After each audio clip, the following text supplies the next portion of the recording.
அதாவது சார் இந்த வர 20 வருஷமாக நாங்கள் சென்னையில் வசிச்சுட்டு இருக்கோம். அதாவது சென்னையில் இருந்து பார்த்திங்கன்னா 2 தொழில் பண்ணிகிட்ருக்கோம். சில விதிமுறைக்கு உட்பட்டு சில விஷயத்தை மட்டும் உங்களுக்கு சொல்லணும். பத்திரிகையாளர் சந்திப்பு அப்படிங்கிறது எதுக்கான கேட்டிங்கன்னா, 2017 நிதி நிறுவனம் சுரேஷ் அப்படிங்கிறவரோட சேர்ந்து நாங்கள் ஆரம்பிக்கிறோம். அவர் சூழ்நிலை காரணமாக கொரோனா வந்ததுக்கப்புறம் தொடர்ச்சியாக எங்களோட பண்ண முடியல அப்படிங்கிற ஒரு இது பண்ணி அடுத்து விரிவுபடுத்தக்கூடிய கட்டத்தை நாங்கள் போக முடியல. இந்த விரிவுபடுத்துறக்கூடிய கட்டத்துக்காக முதலீடு தேவை அப்படின்னு சொல்லி என்ன ஒரு கான்செப்டுக்குள்ளே முதலீடு இது பண்ணணும்னு கேட்டிங்கன்னா, ஒரு 10 கோடி ரூபா முதலீடு பண்ணணும் அப்படிங்கிற ஒரு கான்செப்டில் மேன் பவர் ஒரு முக்கியமான பொறுப்பில் இருக்கும். அவர் சொல்கிறார் நிறைய பேருக்கு வேலை வாய்ப்பு இதில் உருவாக்க முடியும் அப்படிங்கிற ஒரு கான்செப்ட் சொல்கிறார். நிர்வாகத்தை நம்ம பெருசு பண்ணலாம் அப்படின்னு சொல்கிறார். 2017 19 கொரோனா வர்றதுக்கப்புறம் இதை வந்து தொடர்ச்சியாக பண்ண முடியாத ஒரு சூழ்நிலை வரும்போது அப்படியே கொஞ்சம் ஸ்லோவாகிடுது. நம்ம அடுத்து விரிவுபடுத்துகிற வேலையை செய்ய முடியல. அப்படிங்கிறப்ப 2019 20 கொரோனாவை தாண்டியாச்சு. இப்போ வந்து அதே லெவலில் இருக்கக்கூடிய நிறுவனத்தை நாங்கள் அடுத்த கட்டத்துக்கு கொண்டு போனோம் அப்படின்னு யோசிக்கிறோம். நம்மளை சார்ந்தவங்க எவ்வளோ நம்பிக்கையானவங்களாக இருந்தால் அதை கொண்டு போக முடியும் அப்படிங்கிறது முக்கியமான விஷயமா இருக்குது. ஏன்னா அந்த அளவுக்கு இல்லாமல் நிதி நிறுவனங்கிற ஒரு முக்கியமான கட்டம், எல்லாத்தையுமே பேஸ் பண்ணக்கூடிய ஒரு கட்டமானது தான் நிதி நிறுவனம். மற்ற நிறுவனங்கள் வந்து ஒரு துறை சார்ந்திருக்கும். ஆனால் நிதி நிறுவனம் மட்டும் எல்லாத்தையுமே பேலன்ஸ் பண்ணக்கூடியது தான் இருக்கும். அது வந்து கரெக்டாக விதிமுறைக்கு உட்பட்டு தான் இருக்கும். எல்லாமே பண்ணிக்கிட்டு இருக்கிற வரைக்கும் விதிமுறைக்கு உட்பட்டு தான் இருக்குது. இதை மேலும் நடத்தணும் அப்படின்னு சொன்னீங்கன்னா ஒரு மிகப்பெரிய முதலீடு தேவைப்படுது அப்படிங்கிறதுக்காக நான் பேசுகிறேன். இந்த முதலீடு கிடைச்சதுனால் நம்ம வந்து நல்லா சிறப்பாக முறையில் பண்ண முடியும். அதுக்கு தகுந்த பாதுகாப்பையும் நம்ம செஞ்சுக்க முடியும். அது ஒருத்தர் முதலீடு பண்ண வர்றவரை விளக்கமாக சொல்ல முடியும். அதுக்கான ஆதாரங்கள் இருக்குது. எந்த அளவுக்கு பாதிப்பு இல்லை அப்படிங்கிறத என்னால் சொல்ல முடியும். இதை வந்து ஒரு துறையில் இருக்கிறவராக இருக்கிறனால நாங்கள் அவரை போய் மேலும் மேலும் ஃபோர்ஸ் பண்ணி கேட்க முடியல. இதை பண்ணலாம், விரிவுபடுத்தலாம் அப்படிங்கிற ஒரு ஃபோர்ஸ் பண்ணி கேட்க முடியல. மற்ற ஒரு தொழில் இருப்ப சினிமா துறை எடுத்துக்கங்க. அடுத்து அது ஒரு கடல் மாதிரி வளர்ந்துருக்கு. ஒரு துறை வளர்ந்துருக்கிறது கடல் மாதிரி இருக்கும். அது ப்ரொடியூசரு அப்படிங்கிறதான் ஃபைனான்ஸோட ஃபேக்ட். இது வந்து நாங்கள் சொல்கிறதும் ஃபைனான்ஸோட ஃபேக்டில் தான் இருக்குது. இதை வந்து மேலும் நாங்கள் நல்லா பண்ணணும் அப்படின்னு சொன்னால் ஒரு முதலீட்டாளர் இவ்வளோ ஒரு முதலீடு பண்ணலாம். ஒரு படம் எடுக்கிறதுக்கு 10 கோடி ரூபா போடுவார், 5 கோடி போடுவார், 2 கோடி போடுவார். ஆனால் அதனுடைய ப்ராஃபிட்டு வந்து ஒரே ஒரு ரிலீஸில் இது பண்ணுவார். ஆனால் இது நாங்கள் பண்ணிக்கிட்டு கூடிய இருக்கிறது ஒரு துறை, கடல் மாதிரி ஒரு துறை தான். அதில் வந்து மக்களை சந்திக்கக்கூடிய துறையாக இருக்குது. அப்படிங்கிறனால இதை மேலும் வளர்த்தணும் அப்படிங்கிறது பாதிக்கப்படக்கூடாது, மேலும் கொண்டு போகணும் எங்களுக்கு. அதான் எங்களுடைய நோக்கம். இதில் வந்து ஒரு முதலீட்டாளர் எங்களை தேடி வந்தால் அதுக்கான விளக்கத்தையும் இதில் நடந்தக்கூடிய விஷயங்களையும் தெளிவாக எடுத்து சொல்ல முடியும் எங்களால். இது வந்து விதிமுறைக்கு உட்பட்டதாக இருக்குது. எல்லாமே வந்து நிதித்துறைன்னு கேட்டிங்கன்னா எல்லாமே ஆர்பிஐ ரூல்ஸு கீழே தான் வரும். அதுக்கு உட்பட்டு தான் செய்யணும். அதே கேட்டகரியில் தான் நாங்கள் பண்ணணும் அப்படிங்கிறதுக்காக தான் பார்த்துட்ருக்கோம். இதை வந்து கரெக்டான முறையில் சேர்க்கணும் அப்படிங்கிறது தான். இதுக்கு மேலே சொல்லக்கூடிய விஷயங்கள் என்ன அப்படின்னு நீங்கள் கேள்வியை சொன்னீங்கன்னா நான் பதில் சொல்கிறேன். இது மல்டி லெவல் மார்க்கெட்டிங் சொல்கிறாங்களே, அதேமாதிரியா மல்டி லெவல் மார்க்கெட்டிங் சார். அதாவது வந்து இப்போ மக்களுடைய வாழ்வாதாரத்தை பாதுகாக்கக்கூடியது தான் நிதி ஆதாரம். இது வந்து பேசிக்காக ஒரு மக்களுக்கு தேவையான ஒரு குறிப்பிட்ட தொகை கிடைக்குது அப்படின்னு கேட்டிங்கன்னா அதுக்கான இன்ட்ரெஸ்ட் ரேட்டு இது எல்லாமே விதிமுறைக்கு உட்பட்டு இருக்கணும். அதை வந்து நம்ம ஃபாலோ பண்ணணும் அப்படின்னு கேட்டிங்கன்னா மேற்கொண்டு நிதி ஆதாரத்தை உள்ளே சேர்க்கணும். அது ரூபா உங்களுக்கு தேவைப்படும். அதாவது சார் இப்போ எங்களுடைய முடிவு பண்ணக்கூடிய தொகை பார்த்தீங்கன்னா ஒரு கோடி ரூபா ஒரு நிறுவனத்தை ஆரம்ப கட்டத்தில் தொடங்கணும் அப்படிங்கிறது. 1 கோடியிலேருந்து நம்ம 10 கோடி வரைக்கும் ஒரு டார்கெட் வைக்கிறோம். 10 கோடிக்கு மேலே போகணும் அப்படிங்கிறது இல்லை இப்போதைக்கு. நம்ம இந்த வளர்ச்சிக்குள்ளே இதை சரி பண்ணி இதுக்கு மேலே அந்த நிறுவனத்துக்கு அந்த பகுதிக்குள்ளே ஒரு இளைஞர்களுக்கெல்லாம் ஒரு விழிப்புணர்ச்சி வேணும். விவசாயமே இன்றைக்கி இல்லாமல் போகுது அப்படிங்கிற ஒரு கான்செப்ட் உள்ள வராங்க.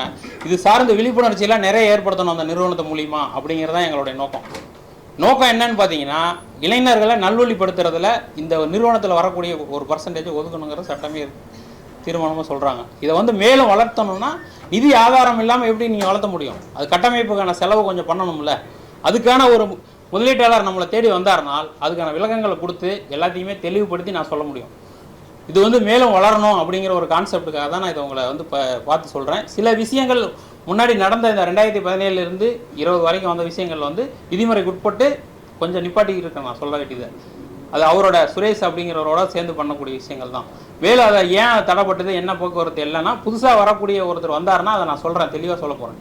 அதுக்கான சில இதாகவே சொல்கிறோம், நாங்கள் எவிடன்ஸையும் அவர்கிட்ட சொல்கிறோம். முன்னாடி ஆரம்பிச்சிங்களே அப்போ எவ்வளோ முதலீடு பண்ணுங்க, எவ்வளோ பேருக்கு நீங்கள் இளைஞருக்கு அது மாதிரி நீங்கள் ஒரு ஃபைனான்ஸை சப்போர்ட் பண்ணியிருக்கீங்க? உங்கள் இதில் எவ்வளோ மெம்பர்ஸ் வந்து சேர்ந்துருக்காங்க? அது கிட்டத்தட்ட பார்த்தீங்கன்னா ஒரு 750 பேருக்கு மேலே இருப்பாங்க. அந்த ஒரு இது இருக்குது. இதை வந்து விரிவுபடுத்துறது பாதிக்கப்படுது அப்படிங்கிற ஒரு கான்செப்ட் தான் நான் சொல்ல வரேன். இதை வந்து மேற்கொண்டு விரிவுபடுத்தலை அப்படின்னு சொன்னீங்கன்னா அது அப்படியே முடங்கி போயிடும், எல்லாமே பாதிக்கப்பட்டுரும்.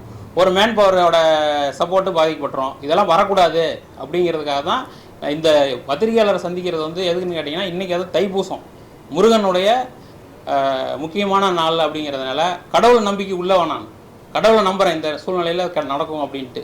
இது கடவுளுடைய அருளால் நடக்கணும் அப்படிங்கிறது தான். ஏன்னா இதில் இன்னொரு விஷயம் நாங்கள் பண்ணினதில் ஒரு மக்களுடைய வாழ்வாதாரத்தை உயர்த்தக்கூடிய ஒரு திட்டத்தை நாங்கள் உருவாக்கணும். அந்த திட்டம் வந்து மேலும் வளர்ச்சி அடையாமல் தடைப்படுது நிதி ஆதாரத்தை கொண்டு தான் அப்படிங்கிறதுக்காக அது வந்து பல நிறுவனங்கள் நடந்துகிட்டு இருக்கு.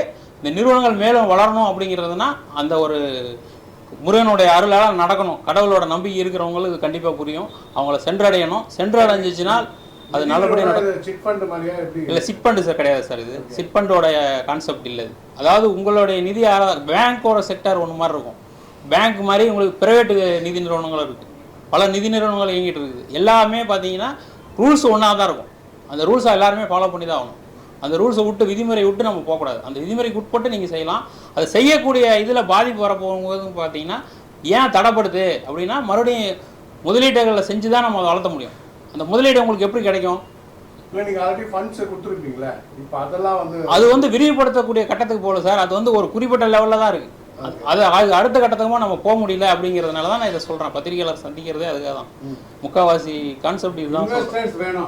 அதான் எங்களுடைய நோக்கம் சார். இப்போ இன்வெஸ்ட் பண்ணுறவங்களுக்கு என்ன சார் பலன் இருக்கு சார்? அது இன்வெஸ்ட் பண்ணுறவங்ககிட்ட நம்ம தெளிவாக சொல்லலாம்.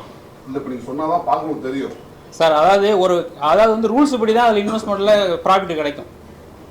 இவ்வளோ பர்சன்டேஜ்னு ஒரு கால்குலேஷன் வச்சுருக்காங்க. அந்த பர்சன்டேஜுக்கு உட்பட்டு தான் அந்த ப்ராஃபிட் கிடைக்கும். அதில் ப்ளஸ் இருக்குது.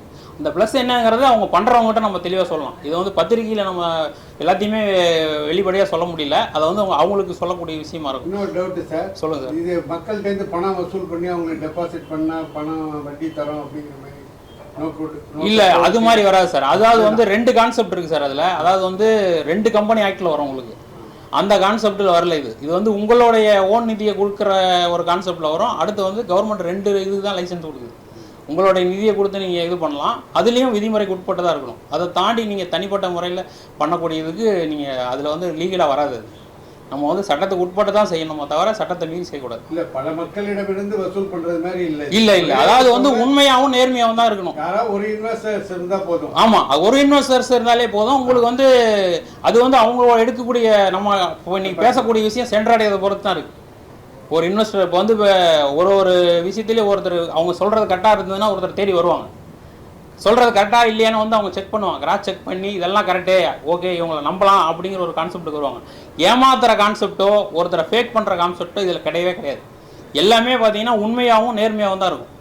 இதில் வந்து நேர்மைக்கு புறம்பான விஷயங்கள் எதுவுமே இருக்கவே இருக்காது. அதை தான் நம்ம ஃபாலோ பண்ணுறோம் அப்படிங்கிறத நான் சொல்ல வரேன். இப்போ ஒரு இன்வெஸ்டர் வந்து இப்போ நீங்கள் வந்து ஒரு சினிமா துறை எடுத்துக்கிட்டீங்கன்னா ஒரு 10 கோடி ரூபா வெளிநாட்டிலேருந்து போடுவார், பார்ப்பீங்க. இந்த மாதிரி விஷயம் எவ்வளவோ இருக்குது. இந்த கான்செப்ட் என்னங்கிறத நம்ம அவங்களுக்கு விளக்கம் சொல்லணும். அப்போ தான் அவங்க புரிஞ்சுட்டா தான் நம்ம இதுக்குள்ளே வருவாங்க. அந்த ப்ராஃபிட் இதெல்லாம் வந்து அவங்களுக்கு நான் விளக்கமாக சொல்கிறேன். அவர் ஒரு இன்வெஸ்டர் வந்தாருன்னா அவர் விளக்கமாக சொல்ல போகிறேன். நான் வேறு எந்த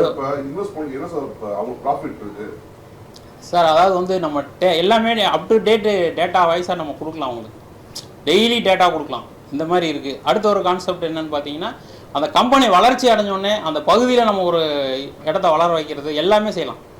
ஒரு இளைஞர்களுக்கு என்ன தேவையான விஷயங்கள் எவ்வளோ விழிப்புணர்ச்சிங்கிறது ஒரு 10-15 கான்செப்ட் இருக்குது. ஒரு ஊருக்கு என்னென்ன தேவை அப்படின்னு ஒரு விழிப்புணர்ச்சி கொடுக்குறது ஒரு கிராமத்துலேயோ நகரத்துலேயோ அந்த நிறுவனம் வளர்ந்தால் செஞ்சுக்கிட்டு இருக்காங்க. நிறைய பேர் செஞ்சுட்டு இருக்காங்க. இதை வந்து ஒருங்கிணைச்சு பண்ணலாம். இன்னுமே நீங்கள் பணம் என்ன சார் பண்ண போகிறீங்க? புரியல சார். என்ன இன்வெஸ்ட்மெண்ட் பண்ணுறாங்க. ஆமாம், நீங்கள் பணம் அதை வச்சு நீங்கள் என்ன பண்ண போகிறீங்க சார்? அது வந்து மக்களுடைய தேவைக்காக தான் நம்ம லோனாக கொடுக்க போகிறோம்.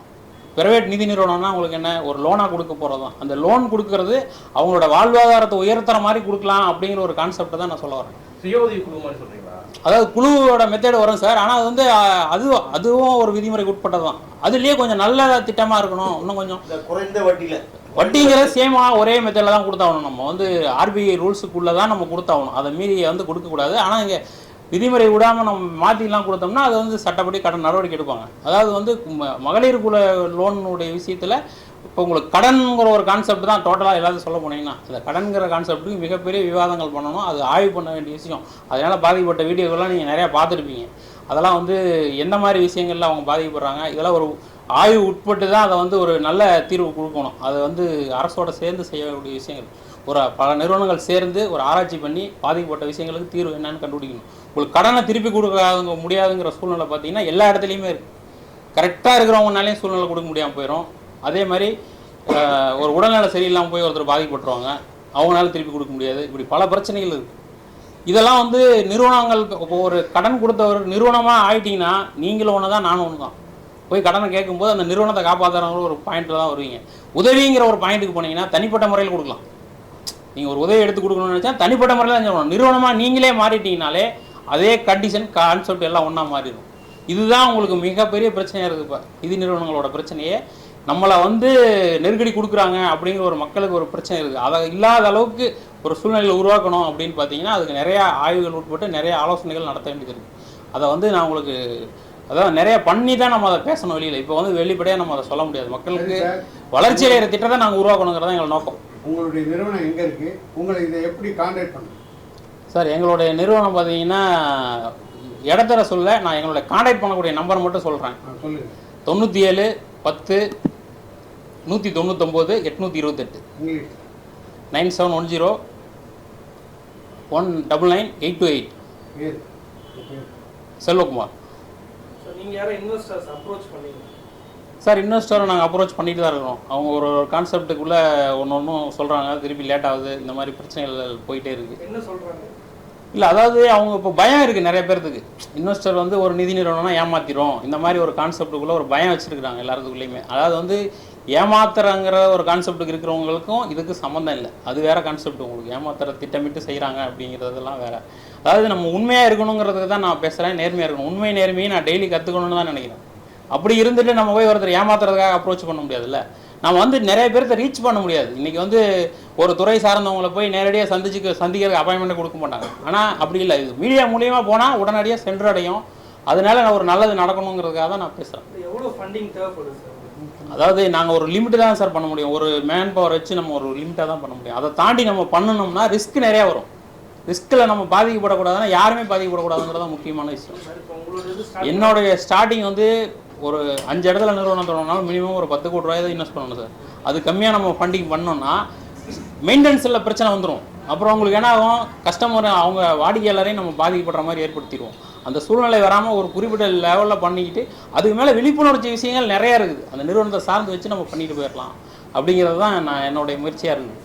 சார் இதுக்கு முன்னாடி நீங்கள் என்ன சார் பண்ணீங்க, அதை சொல்லுங்க சார். அதாவது நான் பண்ணிகிட்டு வந்து 2-3 தொழில் இருக்குது சார். அதில் வந்து ரியல் எஸ்டேட்டு கூட ஒன்று பண்ணிகிட்டு இருந்தோம்.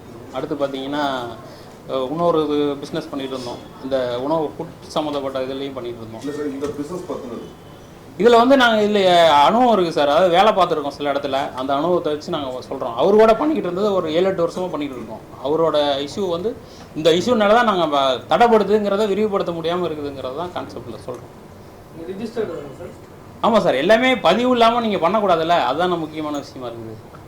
மேற்கொண்டு வளர்த்தக்கூடிய விஷயத்துக்கு இன்னும் சில பதிவுகள்லாம் பண்ணுற மாதிரி இருக்கும். விதிமுறை மறுபடியும் மாற்றுவாங்க, அதை ஃபாலோ பண்ணணும். நிறைய விஷயங்கள் இருக்குது.